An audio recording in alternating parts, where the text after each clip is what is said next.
My name is Raymond Keen, and I'm a retired psychologist who has had a lifelong interest in literature, harking back to my undergraduate days, and a very intense interest in Shakespeare, and later a very intense interest in the theater of the absurd, as in Samuel Beckett's work.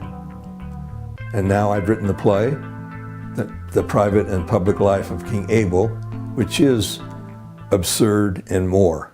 The purpose of writing this play was foremost to entertain. And I think the language of the play, the language of King Abel, is very entertaining. I also wanted to have things at stake, and the men that in white coats and masks, all dressed the same, are a threat to the king, although he never knows they're there. And that throughout the play, that is a scary element. That'll be scary for the audience. And lastly, I think, taken all in all, the actions, what happens, the language, this is a play worthy of contemplation, a deep play.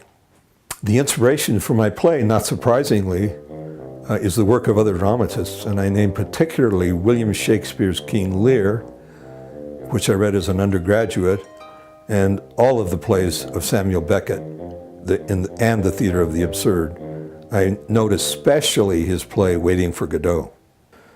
My play is about a king, King Abel, who seemingly is abandoned in a palace. And he is the only person in the play that speaks. Unbeknownst to him, he is being watched by a number of men, all dressed the same and all scary. They're dressed in white laboratory coats, as if they were doctors, and white masks. And they watch him and they say nothing, and they're intimidating. I think when you put this benign king up against these evil forces, there's tension, there's suspense, and it's highly entertaining.